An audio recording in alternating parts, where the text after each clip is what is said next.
Kantara movie तो आपने देख ही ली होगी, लेकिन जिनके ऊपर ये पूरी मूवी बनी, पंजुरली देव, वो कहां से आए? चलो मैं बताता हूं उनकी पूरी कहानी। एक दिन माँ पार्वती जंगल में विचरण कर रही थी। तभी उन्होंने देखा एक नन्हा सा शूकर का बच्चा अपनी मरी हुई माँ के पास बैठा रो रहा था। उस अबोध प्राणी की वेदना देखकर करुणामयी जगदम्बा का हृदय पिघल गया। उन्होंने उस बच्चे को उठाया और अपने साथ कैलाश ले आई। वहां माँ पार्वती ने उसे अपने पुत्र की तरह पाला। शिवजी और माता के स्नेह व स्पर्श से उस छोटे से वराह को दिव्यता प्राप्त हुई। धीरे धीरे वह शिवगणों में शामिल हो गया, असीम शक्ति और तेज से युक्त। समय बीतने के साथ वह वराह बड़ा हुआ और उसका शरीर विकराल होता गया। उसके दांत निकल आए, जिससे उसे तीव्र खुजलाहट सताने लगी। उस पीड़ा से राहत पाने के लिए उसने पृथ्वी पर लगी फसलों को उखाड़ना शुरू कर दिया। खेत उजड़ गए, भोजन की कमी फैल गई और मनुष्य भूख से त्रस्त हो उठे। यह देखकर भगवान शिव को क्रोध आया।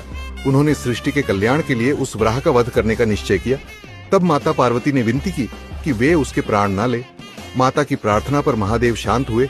उन्होंने उस वराह का वध तो नहीं किया, लेकिन उसे कैलाश से पृथ्वी पर जाने का श्राप दिया। वराह को अपनी गलती का भान हुआ। उसने शिव और पार्वती के चरणों में सिर झुकाकर क्षमा मांगी और विनती की कि उसे कुछ ऐसा कार्य दिया जाए जिससे वह अपने अपराध का प्रायश्चित कर सके। तब भगवान शिव ने कहा, जा, अब तू पृथ्वी पर दिव्य शक्ति के रूप में रहेगा। तू मनुष्यों और उनकी फसलों की रक्षा करेगा। उसी क्षण से वह वराह पंजुरली देव के नाम से पृथ्वी पर स्थापित हुआ। भूमि और फसलों का रक्षक, शुद्धता और संरक्षण का प्रतीक। कहा जाता है, जिस स्थान पर पंजुरली देव की पूजा होती है, वहाँ कोई भी अपवित्रता, अन्याय या दुष्टता प्रवेश नहीं कर पाती।